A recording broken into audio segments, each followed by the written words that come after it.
Well, a big part of this is kind of knowing where you want to go. We talk about that vision, right? So this is what I want for myself. Okay, you have that picture now. Fantastic. Then you can start to lay out the path and the framework to get there. But if you don't have that vision, then where the heck are you going? Well, then you're going on whatever path you already previously picked out. And you're just going to Right. keep on going on that path, or the path that your company wants for you, or the path that your parents want for you, or the path that your spouse wants for you.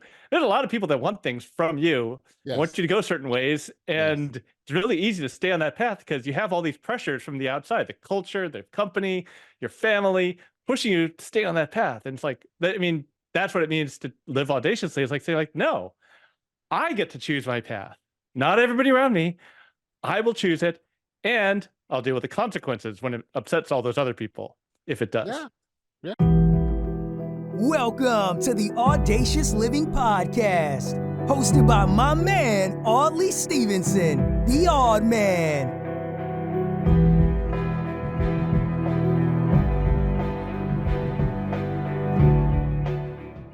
Greetings and salutations. Welcome to the Audacious Living Podcast, where we strive to inspire and empower our listeners to live their best audacious lives ever.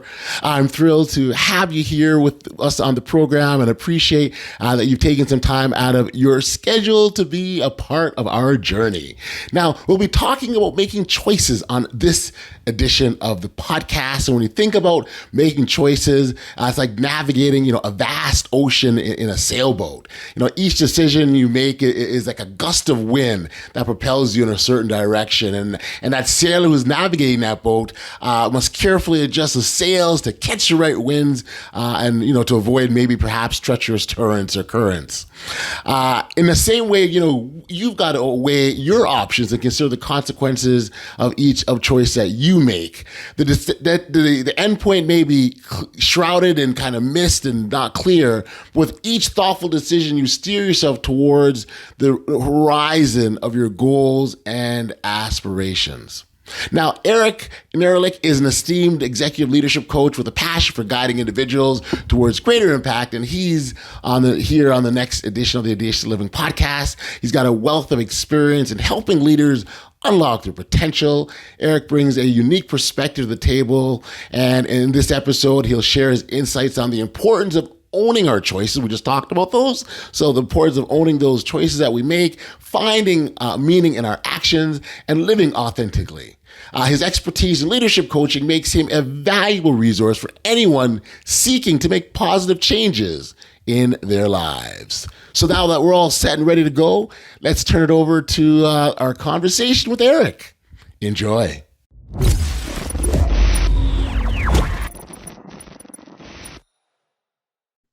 Hey, Eric, thank you for joining me here today on the Audacious Living Podcast. I appreciate you taking the time like this. I'm so excited to be here, Audley. Let's talk about how to live our lives audaciously. Isn't that the best way to do it, man? I can't think of any other way, right? Like, let's do it, right? And I laugh and joke and say, let's do it, but that's really what it is, right? It's just a matter of just getting up and taking action, essentially, right? And obviously, each person is going to have their own journey, and they're going to have the series of things that influence decisions and influence choices. And we'll talk, that's a word that you like a lot, choices, but in terms of what they decide to do. But at the end of the day, we all on our own path, and we have to. I think one of the biggest hindrances that we kind of look at other people's path and see where Sally's at, where Tom is at, and I should be, and that should. We're starting to get that should space of mind. It's downhill from there. So. Yeah, no, like I look, maybe the starting point, because I'm getting all excited already, but maybe as a starting point, I'm going to get you to talk about the work that you do, because specifically you're a leadership coach or consultant, and you help leaders in guiding not only themselves, but their people as well. Yeah, absolutely. Yeah, I'm an executive leadership coach. I work with leaders to have more impact and be more effective. And the interesting thing is what you just said. Most of what holds people back, especially as leaders, is those shoulds. Like, I should be this. Yeah. I should be that. They should be this. My people should be this way. And they get really frustrated. They're like, well, why are my people why can't my people think for themselves? And then I ask them, like, okay, how much room do you give them to actually think for themselves? Well, I have to tell them what to do because they can't think for themselves. I'm like, do you see the problem here? And they don't, because they're so used to doing things a certain way. So it's like, how do we, like, that's part of what I try to do is like poke in from the outside, go like, how are you contributing to the situation you say you don't want? And people really don't like that, but that's the way we make progress. Yeah. Well, a big part of this is kind of knowing where you want to go. Like we talk about that vision, right? Like, so this is what I want for myself. Okay. You have that picture now. Fantastic. Then you can start to lay out the path and, the framework to get there. But if you don't have that vision, then where the heck are you going? Well, then you're going on whatever path you already previously picked out. And you're just going Right. to keep on going on that path, or the path that your company wants for you, or the path that your parents want for you, or the path that your spouse wants for you. There's a lot of people that want things from you, Yes. want you to go certain ways. And it's really easy to stay on that path because you have all these pressures from the outside, the culture, the company, your family, pushing you to stay on that path. And it's like, I mean, that's what it means to live audaciously. It's like, say like, no, I get to choose my path. Not everybody around me. I will choose it, and I'll deal with the consequences when it upsets all those other people, if it does. Yeah. And even if it does, so be it. It's my choice, right? And that's the thing that the word ownership comes to mind, Eric. Like, like I own the choices I make for myself. And you said is the consequences are also mine to live with. And if I can live with that, right, and sleep good at night and feel good about who I am and still make an impact in the world, then what's the problem, really? Oh, but yes, and the problem is that we never actually think about the consequences. We just are like, I can't do that because, and I'm like, why not? Because it would be bad. Tell me more. It's like, and like, this is very human. It's becomes this thing that's like so scary that we don't even think about it. We don't even consider the possibilities because, like, no, just shuts down our brain with fear before we even think about what the choice might mean. So maybe if it's okay, I'd like to share my personal story on this here. Absolutely. Because so this a lot of my personal transformation, this idea of ownership of my life came about when I was chasing a promotion at Google. It's where I worked for several years. And I was like, my manager said, like, this is what you have to do to get promoted. You have to do this, you have to do that, you have to do this, you have to do this. And soon enough, I'm working like 80 hours a week, 100 hours a week. I'm not doing anything but working. Like, get up, go to work, come back at work from midnight, get up, do it again. Sometimes take a Saturday afternoon off if I was lucky. Sure. Yeah. And not bad. You do that for a year or two, and like eventually your body gives out. And I'm just like, but it never occurred to me to question it because it's like, but I have to go get the promotion and I have to do what my manager says. So you really, in that moment, you truly, truly believe that this was the pathway to get you to where you wanted to be. Yeah, because I had always been told, like, do whatever, not told, but like I believed I had to exceed expectations no matter what. Okay. So if exceeding expectations meant doing whatever a manager said, it meant getting that promotion. And I continued believing it because I didn't see an alternative. Right.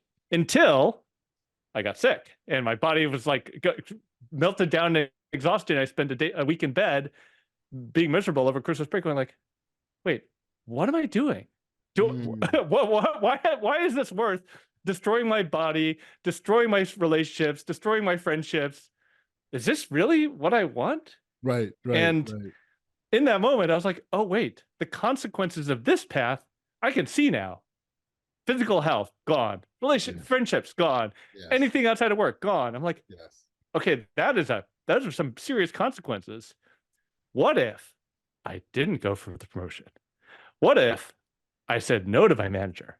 Ooh, I can't do that. This is not allowed. Why is it not allowed? Like, these are all voices in my head, it turned out.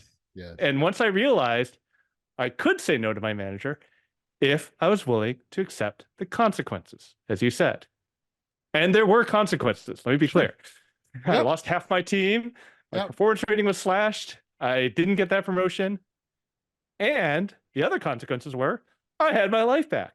I was working 40 hours a week. I saw friends. I got to do fun things on the weekends. Like, oh, that's a trade. Oh, that's a good trade. I'll take that trade. Yeah, you're happy, right? What is my happiness worth? And I had never questioned that before. Well, I think oftentimes what happens is, individuals will like put off their happiness or delay their happiness, or this can wait till later. Let me do this now because this thing is more important. And I truly believe, right? I might be crazy by saying this, but I think you can be happy and have everything else you want to at the same time. Like it's possible, right? It can't be. It's not an either or sort of situation.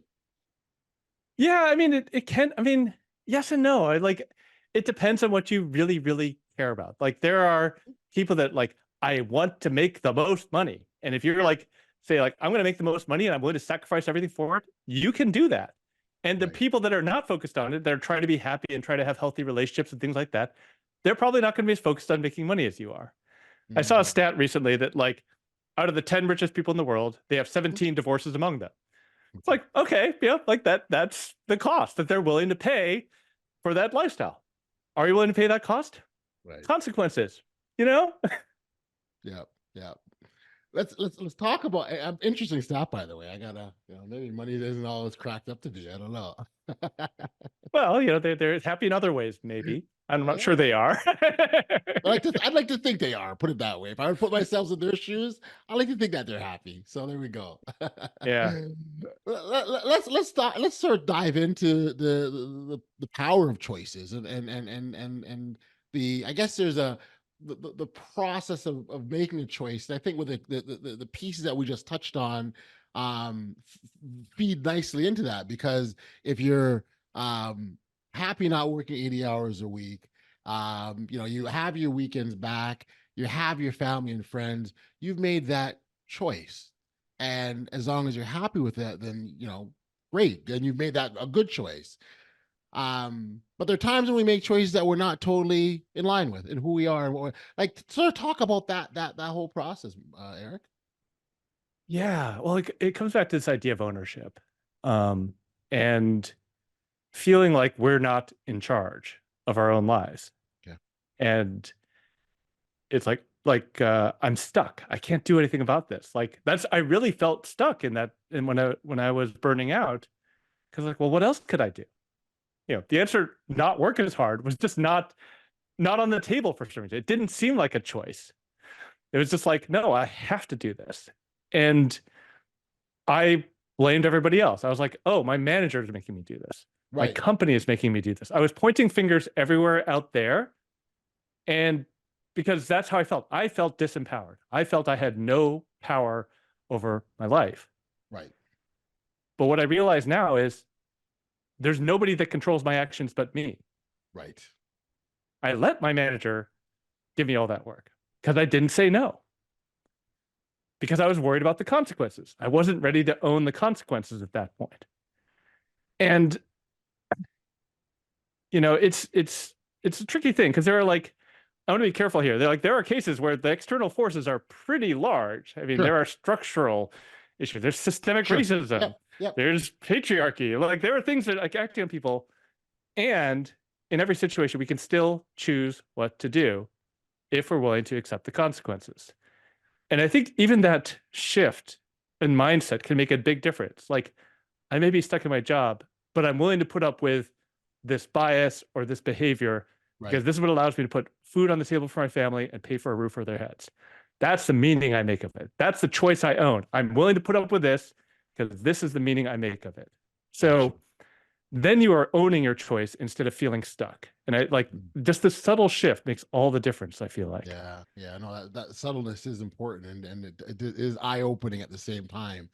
Um, I wonder if we sort of talk a little bit about why people feel they don't have a choice. Like certainly there's some obvious things, right? You could be afraid.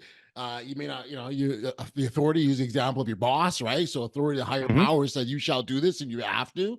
But there's even like upbringing, like too, that could be a factor. I want to sort of talk about sorts of some of these things and why it's so difficult for people to realize that, yeah, I can make a choice. Yeah, well, upbringing is a key part of this. Like, I'll be clear, I'm not a therapist. I don't even play one on TV, but it really does all go back to your family. Because we are taught rules as children, and we believe in these rules the way we believe in, the law of gravity. It's like, okay, this is what happens. You drop something, Right. it hits the ground. You talk back to the authority figure, you get slapped down. Like, there's just the rule, right? That's just how it works. Yes. And we build this because of the way our brains work. Once they learn this is how the rule works, it becomes unconscious. You don't even think about it. It's just like you automatically do it because it's wired into your brain. It's a rule. This is the way the world works. And especially if it happens when you're a child, because that's when we're learning about the world. Oh, this is how the world works. And it becomes so embedded that you don't even think about it. You just treat it as a law of gravity, the way I did. Like, you have to do what your manager says, the way I had to do what my teacher says, the way I had to do what my parents said. It's like all the same rule, and it got reinforced over and over and over again. Right. And you reinforce something enough times, it's automatic. It's like, it's not like you touch the hot stove, you do away. You don't think about it. You're like, oh, do I want to touch the hot stove? Should I leave my fingers? Like, no, boop. No. So, right. And then I had a similar reaction when the authority figures said, you're doing it wrong. I'm like, you're like, get in line. I'm like, do whatever they say. Right. So yeah, it becomes this automatic unconscious reaction. And so it's not like we're like consciously saying like, oh, this behavior, do I want to do this? Is this behavior serving me? It's just like a stimulus response, like hit they challenge me, back down. Challenge me, back down. Right. And then you're like, wait a second, what do I have to, I'm an adult now. Sorry, one more story just to make this real. Yeah, no, totally. We love stories here. Yeah, I had a leadership client, first job as a C-level executive at a startup. So he's like on the leadership team, and he had a CEO that was like hard driving and challenging and very direct, and he could feel himself in every meeting. He would just like back down. And they were like, why didn't you get this done? And he's like, back down.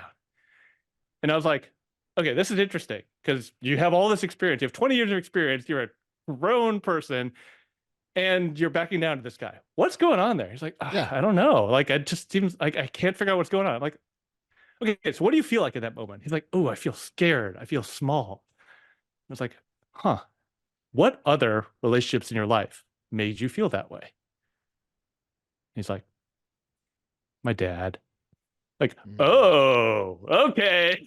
We're getting to some good stuff here. And soon, he eventually figured out, like, he'd learned to be the peacemaker with his dad. His dad challenged him. He learned to back down because he was a little kid and his dad was big. Right. And for whatever reason, the CEO behavior reminded him of his dad. Right. And he just like automatically went into the scared kid mode. And as soon as we pointed it out, he was like, what am I doing? But it wasn't like we had to bring it to consciousness. Sure. So that he could make a different choice. And as soon as he looked at it, he was like, oh, what if I talked back to my CEO and challenged him? And he tried it, and his CEO was delighted. He's like, great, I want you to challenge me. So it's so interesting. These are so embedded, so deep, and we just have trouble getting rid of them.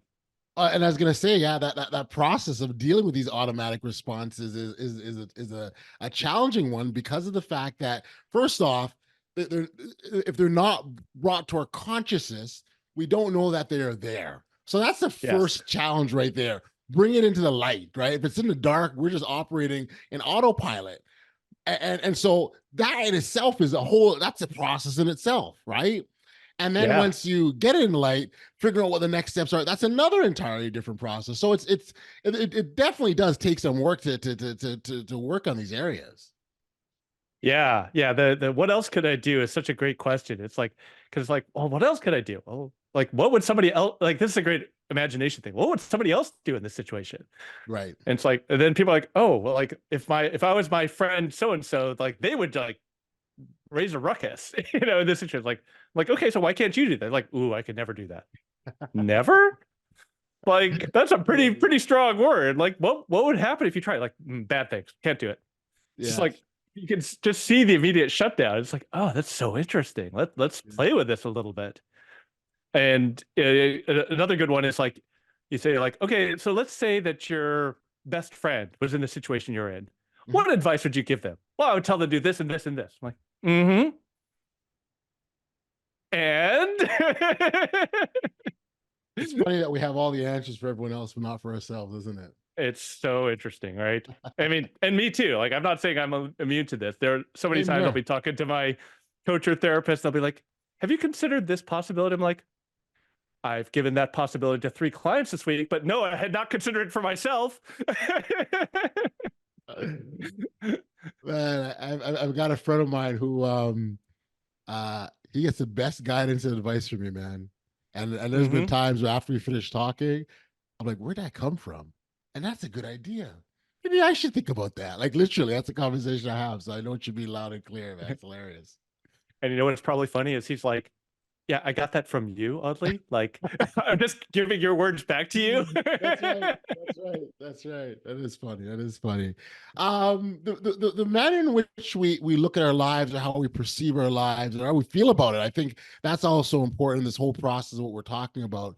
I think if we feel good about who we are, or what we stand for, or the direction we're going, that can be an incredible source of fuel to propel you to keep going, right? But Yes. conversely, on the other side, if you don't feel as optimistic about things, if you don't feel excited, or if you don't see prospects that will make your way better, that will also have an impact, but in a negative sense. On Eric, we can sort of talk about the our outlook on our own lives and how important that is. Oh, it's so important. Like the meaning we make of what happens to us is so critical. Mm, Um, there's a very powerful book called Man's Search for Meaning by Viktor okay. Frankl. Mm, He was an Austrian psychotherapist in the 1930s, and he got rounded up into the concentration camps, yeah. and he survived. And he wrote a book about the experience, and it's about meaning.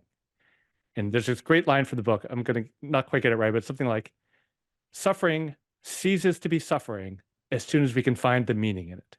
Mm, Like once we know why we're suffering, for what we're suffering, then we can endure anything. And I mean, he's speaking from the experience of surviving the concentration camps sure. because he was like, I'm going to get back to my wife. And I want to, this idea of meaning is so important. I want to write the book about this. Like he was like, this is the thing I'm going to stay alive for is writing this book. And he did. And it's like people are like, oh, I can't, this is so hard for me. I can't do it. I'm like, this guy is like, there's a pretty high standard that you have to beat there. But yeah, this idea of meaning is, I think, so important because if we can figure out why we're doing something, for Yep. what we're doing it, then everything slots into place in a completely different way. Um, I read some research on burnout a little while ago that Mhm. was really interesting because you think burnout is just working too hard. You're Right. working too many hours. Right. But it turns out that's not true. Because if you're working too many hours, and you believe in what you're doing, you can keep going. Yes. You're like, because you're excited about it. You're like, this means something. I know what I'm Yes. doing here. I know why I'm working so hard. The burnout happens when you don't believe in what you're doing, you lack the Mm, meaning, mm, and what you're doing is ineffective. You're not making progress. Like that's when it becomes burnout. So working too hard without meaning, without effectiveness. But if you know what you're doing, you yes. can work long hours because it's like this is important to me, and I'm willing to Yep. keep going. And like just to give a very obvious example, if you told most of us what being a parent would be like Mhm. and how much work it is, you'd be like, there's no way that's a good idea. Who's But doing we do this? it because we can see the meaning in it. Like I want to raise my kids, and yeah, that means I'm willing to be woken up 3 times a night and like Right. Right. deal with all the other stuff that we don't have to talk about here. But it's like meaning. It's a really good example of like meaning can change how we perceive things. If somebody an adult was doing to us what our kids do to us, we would Yes. like get out of my life. Yeah. Right. Right. Right. Right. Right. Right. Immediate expulsion. Immediate expulsion, but we'll suffer because we know the meaning of it and we believe in our kids, and it's worth it. No, I think it's a great illustration from the parenthood standpoint because you're right. Once you have that meaning, you understand it.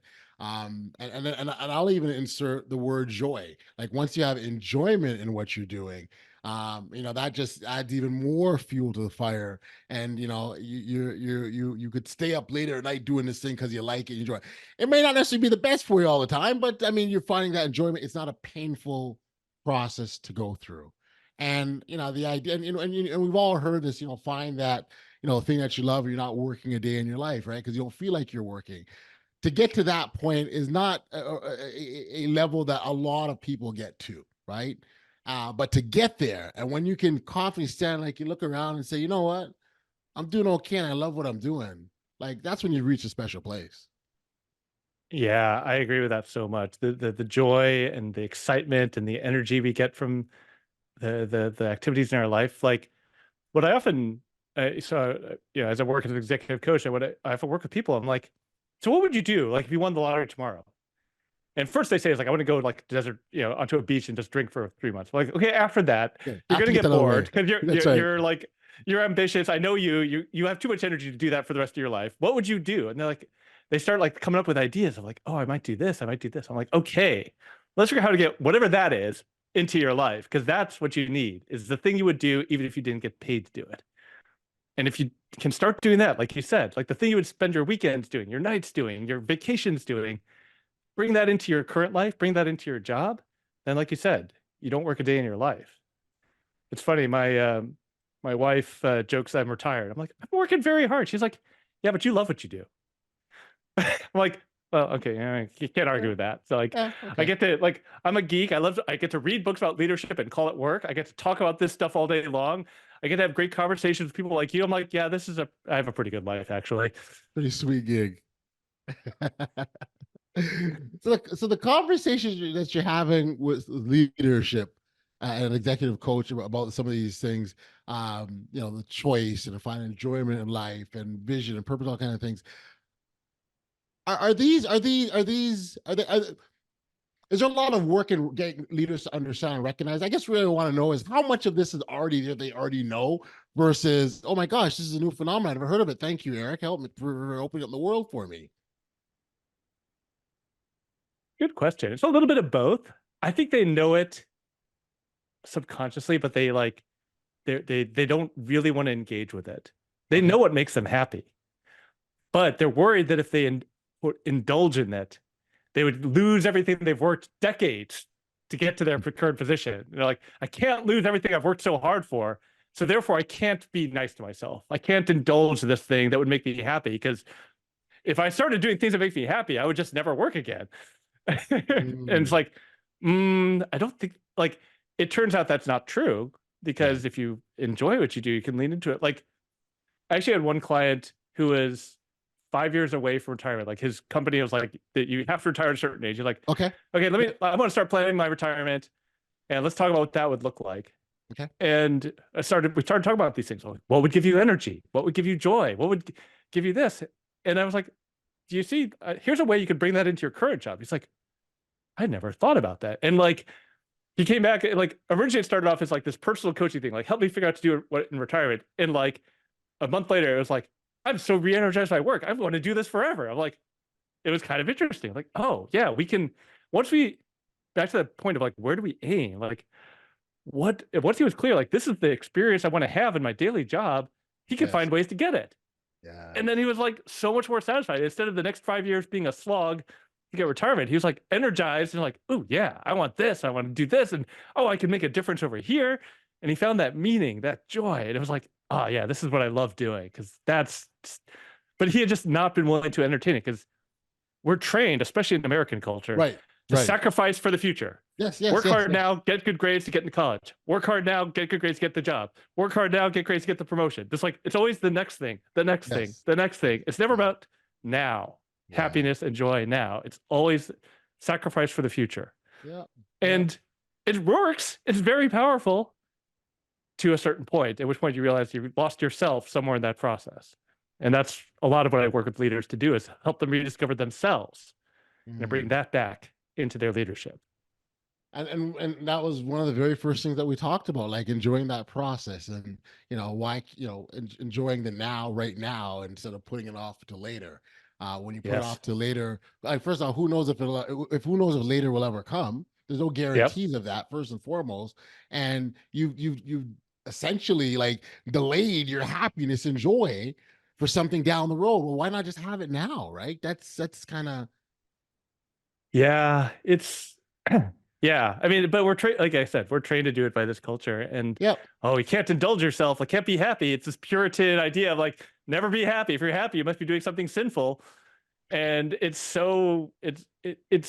really damaging to people, I think, in some ways. It's like they lose their identity. They lose their sense of like, what would even make them happy? Like, I look at my dad. He's retired now. He's living on a pension. He's fine. He's got plenty of money. He can do whatever he wants.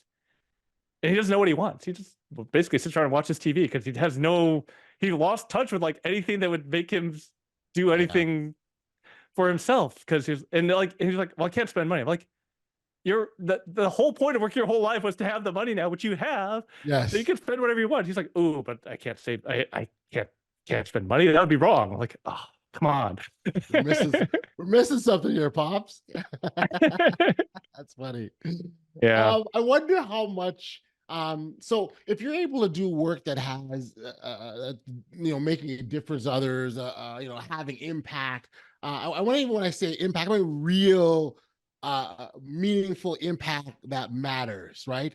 That has an incredible way of fueling you. Like if again, that whole thing, the end result is this, and I know I can get there. And when you get there and you see it unfold, it makes you feel better about yourself, right? So I guess in that, as part of the equation here, that meaning impact piece at the end, I think that has a huge factor in this as well. What we're talking about. Yeah, but it gets this question of like, what does that mean? What does impact and meaning mean to you? Right. So like, I used to work at Google. I was making a lot of money at a prestigious job, upward trajectory. And I walked away from all that 5 years ago to start a self-employed business coach. I make a fraction of what I used to make. Yep. And people look at me like, why would you do that? If you talk about impact, you were working on a project, you were working on a business at $100 billion a year in revenue. Like, that's impact. What you're doing now, not impact. I'm like, yes. And I define impact differently. Because like that big ad machine at Google, that's going to keep running. Like I walked away, it's going to keep running. The difference, I walked away when I became a father. Like the difference I can be by being around for my kids whenever I want, set my own schedule. Yes. That's what impact means to me. The fact that I can help leaders and really change their trajectory. Like the leader I mentioned before, that like, these are people like I have helped to change their lives. Right. That's the impact I have. That's what it means to me. And like, I wrote this book and people are like, oh, is it a bestseller? How many copies did you sell? I'm like, that's not why I wrote the book. I wrote the book because I want to help people. And so every person that reads the book and writes to me and says like, this helped me get unstuck. This was really valuable to me. That's my meaningful impact. Yes, of course, I would love it if it sold millions of copies and I could retire tomorrow. But in the meantime, like the impact I'm having is one by one, each person I'm helping. And that's the way I choose to define my life right now. I love it. And I love that because it is very self-defined. What I choose for myself and the difference I want to make for myself will not, as great of a time that we're having, Eric, as much as I love you and you're a great guy, it's not going to be the same. We're going to be on our own different paths. And I think once that acceptance and that start, I think off the top, I talk about the comparison. We look at each other and go, oh my gosh, and this person has that's not going to help us. It's not going to help us at all. No, and it gets back to that point about joy. It's like, can I tell in the moment whether this feels good to me? Yes or no? And like, if I'm putting myself off, if I'm going to let my emotions, my feelings, my sense of myself be determined by the results I get somewhere off in the future, like I can never be happy. It's like, oh, I have to wait to see the book sales before I decide if I'm happy. No, that's terrible. I'm going to decide like I'm helping people in the moment. That's what's going to matter to me. Like it's very counterintuitive because we're such a results-driven culture. Like, when you get the promotion, get this money, get this, get that. It's all about what's out there. But like, to your point, what you said before, you can have it today if you just get clear about what that means. Okay, you get the promotion. What'll be different? People will listen to me. I bet we can figure out how to get people to listen to you today. What'll be different if I get this amount of money? Oh, I wouldn't have to do what anybody else says. Huh? Let's look at that. Independence. Okay, that's the thing you want. Let's go straight for that instead of these other things that get us there. So that's the thing I really love playing with. Like, what are the emotional needs that we're trying to fill by all these external markers? Yes. What's it going to mean when you buy that car? Yeah. People will respect me. Like, okay, like let's find out how you can earn the respect that you want from the people that you care about. That's right. But even on that example, then what does that do for your life? Right. Yeah. Then what does that mean? What does that? How does that aid you in your happiness? Like that, those are sorts of things. So those are very important questions to ask. Well, let's dive into your book. You referred to it a couple of times. I see it there over your shoulder. It's called, you have a choice. Byline beyond hard work in meaningful. We talked about meaningful impact, right? In meaningful impact. What's the goal for this book? What are you getting people? What do you want people to understand when they finish reading it or walk away with? Everything we've been talking about. This is what I want people to realize. I mean, what I want people to walk away with is that title. You have a choice. You're not stuck. You can do something different. Like people are like, oh, I'm stuck. I can't do anything different. It's like every day you show up to your job, you are making a choice. Right. You have decided that the job is better for you than walking away and taking the financial consequences. Back to the owning the consequences. Like, oh, I can't because I have to pay my mortgage. Okay, so your house is more important to you than being unhappy in your job. That's fine. That's a choice. Sure. Make that choice and own it. Own that choice. Because if you're really unhappy, sell the house and move on with your life. Quit the job. That is a choice too. Yes. So that's what I want people to. The book is designed for people that feel stuck. They feel like I don't have options, and I want them to see. The question I asked throughout the book is, how are you the problem? How are you keeping yourself stuck? And once you see that, once you see the ways in which you're unconsciously living these rules that are keeping you stuck, I have to do this, I can never do that, I can never talk back to my manager, then you can start running some experiments. Like, how true is that thing I believe? And then once you run the experiment, you're like, ooh, it's not true. Maybe I have a choice here that I didn't think I had. And if I can convince some people that feel stuck to try one experiment, the book is a success for me. Because like, that's all I want. Like, you're not stuck. Try one experiment and see how your life can change. I love it. I think that's a great message and a great direction for people to think about, particularly for those that we talk about the subconscious barriers that exist that we don't realize, right? It's so important. So I really appreciate that.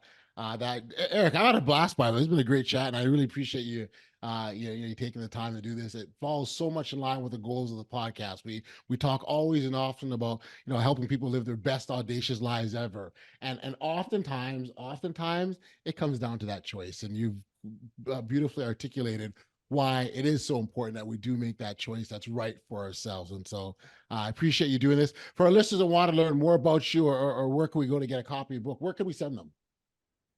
The book's on Amazon, but you can find it on my site, toomanytrees.com. There's a link there to the book and a lot more about me. You can follow me on LinkedIn, but nobody can spell my name. So just go to toomanytrees.com and that'll link you everywhere you need to go. Awesome. Eric, this has been a great time. Thank you, my friend, for doing this, and keep up the great work. It's fabulous stuff you're doing. Thanks, Audley. You too. I really appreciate the podcast. I like same message. I want people to live their best audacious life, and I'm glad we could get on. And I've really enjoyed this conversation. We are like you see an eye to eye here. I'm on your wavelength. Let's keep it going. I appreciate you for sure. Be well, but Eric. See ya.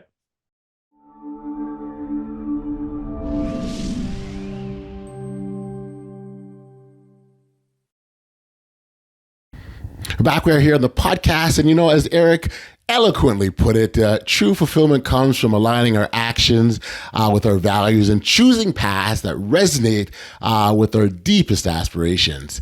By taking ownership of our decisions and embracing the consequences, we can craft a life filled with purpose, joy, and impact. Now, if you want to learn more about Eric or explore maybe his coaching services, you certainly can check out the contact details and connect with him directly. I will have that for you in the show notes, so don't worry. And you can reach out to him and may perhaps embark on your journey of audacious living. Thank you for tuning in to the Audacious Living Podcast. And if you've enjoyed today's episode, please consider liking, follow, sending a rating. 5-star rating would be appreciated. It certainly helps this podcast grow, and we can continue to spread that message of empowerment and audacity. Join us next time as we embark on another inspiring journey together. Until next time, stay safe, be kind, show love to one another, and be audacious. You've been listening to the Audacious Living Podcast, hosted by